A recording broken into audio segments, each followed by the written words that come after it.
ठीक है, गेट लगा लो या रहने दो।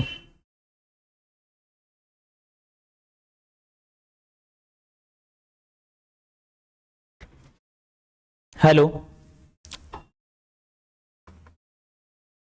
हम पढ़ेंगे बायोलॉजी।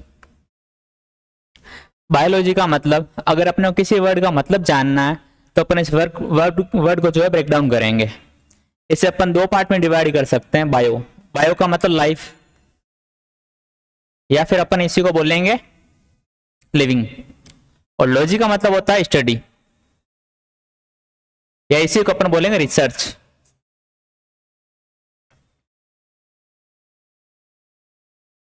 मेनली सी बायोलॉजी की तीन ब्रांचेज है।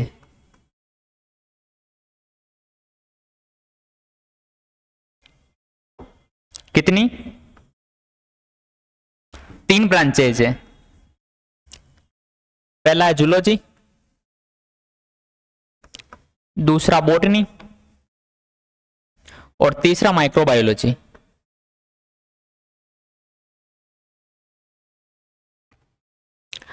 अब अपने को मतलब समझना है जूलॉजी का, तो अपन क्या करेंगे, इसको ब्रेक डाउन करेंगे। जो वर्ड आपने कहां पे सुना है? जो अपन ने एक सुना चिड़ियाघर में,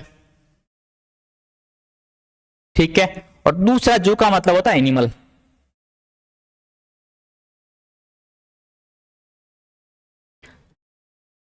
लॉजी का मतलब सेम, स्टडी या रिसर्च।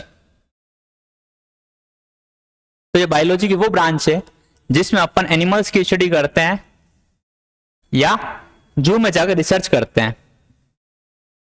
दूसरा वर्ड आया बोटनी। ये बोटनी वर्ड आया बोटनिकल गार्डन से।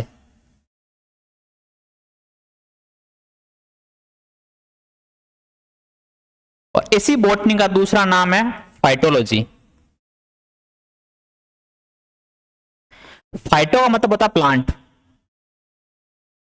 और लॉजी का मतलब होता है स्टडी। मतलब ये बायोलॉजी की वो ब्रांच है जिसमें अपन प्लांट्स की स्टडी करेंगे, या फिर अपन बॉटनिकल गार्डन में जाकर के रिसर्च करेंगे। ठीक है। तीसरा, माइक्रो का मतलब होता है स्मॉल, बायो का मतलब होता है लाइफ या फिर लिविंग, लॉजी का मतलब होता है स्टडी या फिर रिसर्च। तो अपन स्मॉल लिविंग्स क्या स्मॉल लाइफ की अगर स्टडी कर रहे हैं तो अपन बोलेंगे माइक्रोबायोलॉजी। जूलॉजी के फादर है एरिस्टोटल, इन्हें बोलते हैं अरस्तु, सबने नाम सुन रखा होगा।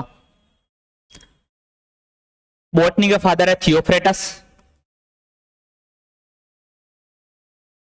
माइक्रोबायोलॉजी के फादर है एवी ल्यूवेनहॉक, बायोलॉजी के father Aristotle.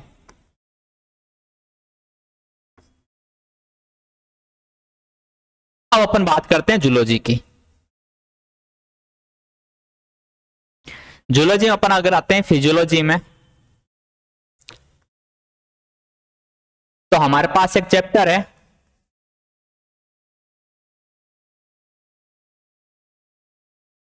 Body fluids and circulation. मतलब हमारे शरीर में जो फ्लूइड है उनका सर्कुलेशन कैसे होता है, वो घूमते हैं कैसे, उनका परिवहन कैसे होता है।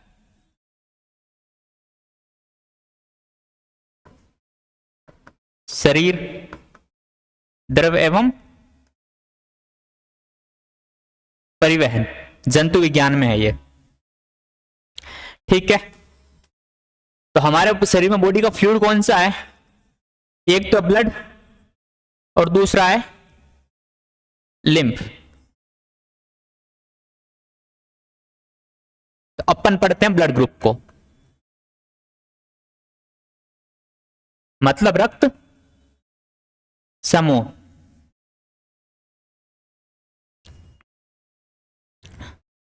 रक्त समूह अपन लोग वैसे तो चार हिसाब से, चार प्रकार से बना सकते हैं समूह रक्त का, ब्लड का।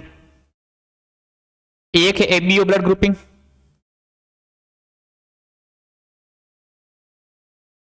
एबीओ समूहन।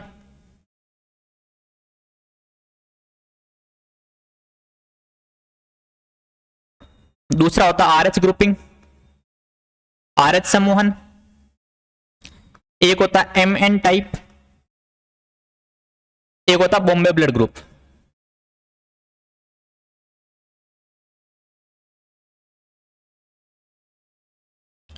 बॉम्बे रक्त समूहन। अब अपन पढ़ते हैं ABO के बारे में। ग्रुप किसे बोलते हैं? समूह को। समूह का मतलब उनमें कुछ ना कुछ तो सिमिलरिटी होगी, मतलब कुछ ना कुछ तो स्टाम्पिंग है, कुछ ना कुछ तो सिमिलरिटी है। इस हिसाब से 4 ब्लड ग्रुप होते हैं, A, B, AB और 0 या फिर O।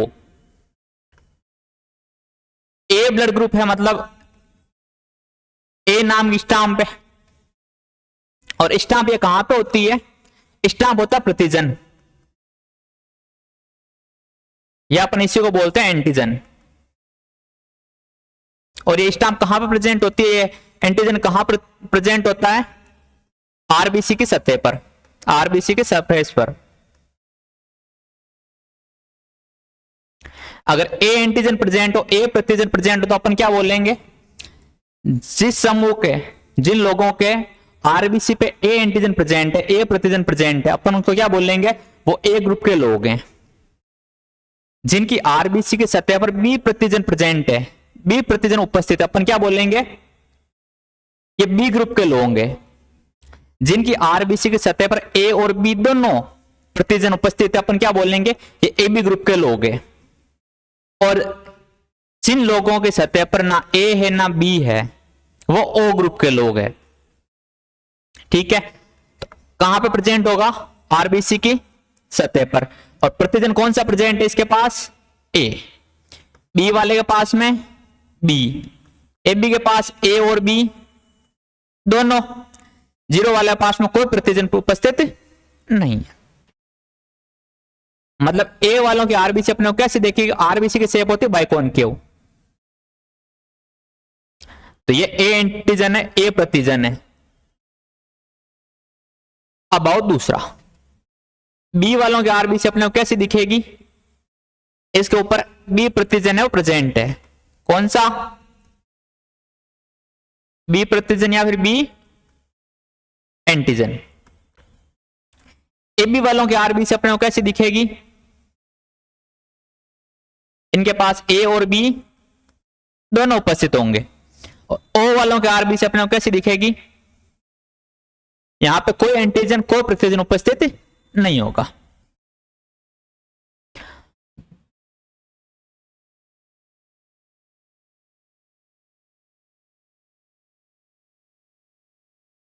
ए वालों के पास एंटीजन कौन सा होगा? ए। प्रतिजन होगा ए, तो प्रतिरक्षी ए नहीं हो सकती, क्योंकि प्रतिजन और प्रतिरक्षी सेम होंगे तो आपस में लड़ाई कर लेंगे और एग्लूटिनेशन रिएक्शन हो जाएगी। तो इसके पास में प्रतिरक्षी कौन सी मिलेगी? एंटीबॉडी कौन सा मिलेगा? एंटीबी। और ये प्रतिरक्षी कहां प्रेजेंट होता है, कहां उपस्थित होता है? प्लाज्मा में। क्योंकि एंटीबॉडी प्रतिरक्षी एक प्रोटीन है और प्रोटीन प्लाज्मा में उपस्थित होती है। उसके आगे बात करो बी की, इसके पास एंटीजन कौन सा होगा? बी। तो एंटीबॉडी कौन सी होगी? बी तो नहीं हो सकती। क्यों?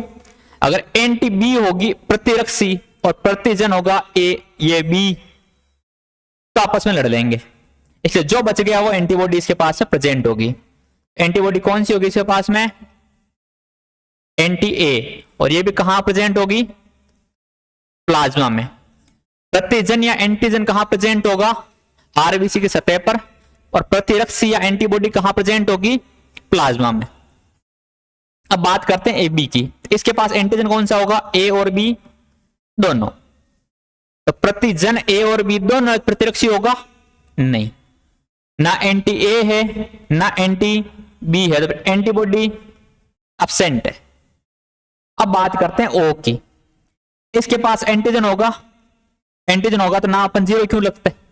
एंटीजन कोई सा ही नहीं है, और एंटीजन कोई सही नहीं है तो फिर एंटीबॉडी दोनों हो सकती, कोई दिक्कत नहीं है इसके पास। तो इसके पास एंटी ए और एंटी बी दोनों ही होंगे, यहां तक कोई दिक्कत नहीं है।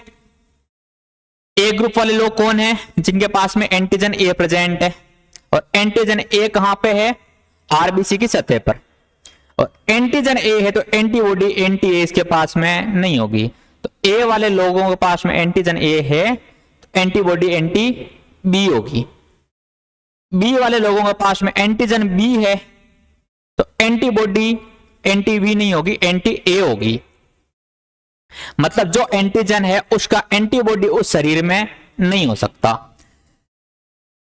जिनका ग्रुप ए बी है उनके पास एंटीजन ए भी है और एंटीजन बी भी है, तो एंटीबॉडी एंटी ए और एंटी बी दोनों नहीं होगी, क्योंकि आपस में फिर लड़ देगी अगर दोनों होगी तो। अब बात करो ओ की या जीरो, इनके पास कोई एंटीजन है ही नहीं, एंटीजन नहीं है तो एंटीबॉडी दोनों हो सकती है, कोई दिक्कत ही नहीं है। और एंटीबॉडी हमेशा कहां मिलेगी, प्लाज्मा में। एंटीजन कहां मिलेगा, आरबीसी की सतह पर।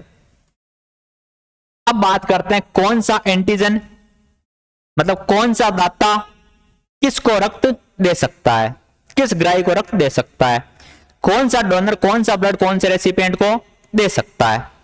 इधर अपन लिखते हैं दाता या डोनर, और इधर लिखते हैं रेसिपिएंट।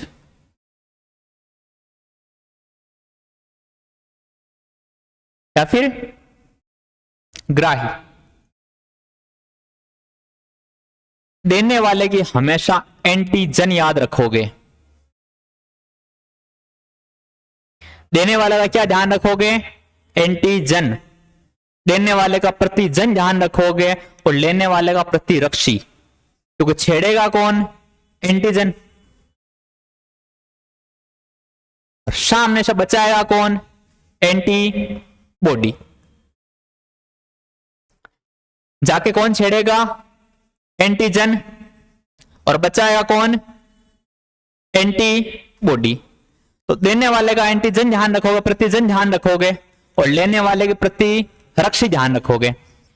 जिसका ब्लड ग्रुप ए है उसके पास एंटीजन कौन सा मिलेगा, ए। बी वाले के पास एंटीजन बी, इसके पास ए और बी दोनों, इसके पास कोई सही नहीं है। ए वाले के पास प्रतिजन ए है, बी वाले के पास प्रतिजन बी है, ए बी के पास ए और बी दोनों है, ओ वाले के पास कुछ नहीं है। दाता भी ध्यान रखोगे, एंटीबॉडी। इसके पास एंटीबॉडी कौन सी है, एंटी बी। इसके पास एंटी ए, इसके पास कोई एंटीबॉडी नहीं है। इसके पास एंटी ए और एंटी बी दोनों है। अब ये ध्यान रखोगे दोनों सेम नहीं होनी चाहिए, प्रतिजन और प्रतिरक्षी साथ साथ नहीं मिलने चाहिए। इधर ए है तो इधर एंटी ए है नहीं है, तो ये इसको रक्त, इसको ब्लड दे सकता है। ए है इधर एंटी ए है तो इसको रक्त नहीं दे सकता, क्योंकि ए और एंटी आपस में लड़ लेंगे, एग्लूटिनेशन रिएक्शन हो जाएगी, आरबीसी क्लम्प कर जाएगी, आरबीसी डिस्ट्रॉय हो जाएगी, तो ब्लड दिया हुआ कुछ काम आया ही नहीं। आरबीसी दी, ब्लड दिया और आरबीसी खत्म हो गई, फिर ब्लड दिया क्या ही काम आया। ये इसको नहीं दे सकता, इसको दे सकता है। ए वाला ए बी को दे सकता है, क्योंकि इसके पास प्रतिजन ए है पर इसके पास तो एंटीबॉडी है ही नहीं, प्रतिरक्षी है ही नहीं, कोई बचाने वाला ही नहीं है। ये इसको रक्त दे सकता है, इसको दे सकता है नहीं, क्योंकि ए और एंटी आपस में लड़ लेंगे। अब बात करते हैं अपन बी की।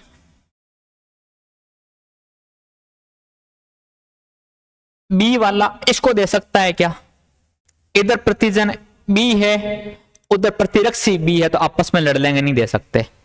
ये इसको दे सकता है, इधर प्रतिजन बी उधर प्रतिरक्षी बी है नहीं है, तो ये आराम से इसको दे सकता है, कोई दिक्कत नहीं है। बी प्रतिजन है, इसके पास एंटी बी प्रतिरक्षी है नहीं है, ये इसको आराम से दे सकता है, कोई दिक्कत नहीं है। इसके पास प्रतिजन बी है, इसके पास एंटी बी है, तो प्रतिजन प्रतिरक्षी सेम है तो आपस में लड़ लेंगे, तो ये नहीं दे सकता। अब बात करते हैं अपन इसकी। इसके पास एंटीजन ए भी है, एंटीजन बी भी, मतलब छेड़ने वाले दोनों है, सामने कोई बचाने वाला हुआ तो ये मामला खराब है। तो ए बी इसको दे सकता है क्या, देखो यहां पे प्रतिजन बी है, यहां प्रतिरक्षी एंटी बी है, तो आपस में लड़ लेंगे, नहीं दे सकते। इसके पास प्रतिरक्षी ए है, प्रतिजन ए है, इसके पास प्रतिरक्षी एंटी ए है, तो इसको भी नहीं दे सकते। इसके पास ए है, बी है, इधर कुछ नहीं है, तो ये इसको रक्त दे सकता है, इसको नहीं दे सकता। क्यों, इधर प्रतिजन ए है, इधर एंटी ए, इधर प्रतिजन बी, इधर एंटी बी, तो नहीं दे सकता। अब बात करते हैं इसकी। ओ रक्त समूह है, इसके पास तो कोई प्रतिजन है ही नहीं, मतलब कोई छेड़ने वाला ही नहीं है, तो सामने बचाने वाले की जरूरत ही नहीं है, तो यह सबको रक्त दे सकता है, कोई दिक्कत नहीं है। अब बात करते हैं सार्वत्रिक दाता।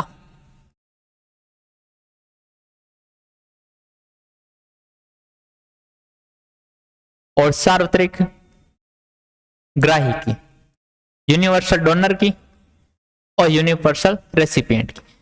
सार्वत्रिक दाता मतलब जो सबको दे सकता है, सार्वत्रिक ग्राही मतलब सबसे ले सकता है। यूनिवर्सल डोनर किसे बोलोगे, जो सबको डोनेट कर सकता है, रक्त सबको ब्लड डोनेट कर सकता है। और यूनिवर्सल रेसिपिएंट कौन है, जो सबसे ब्लड सबसे रक्त ले सकता है। तो सब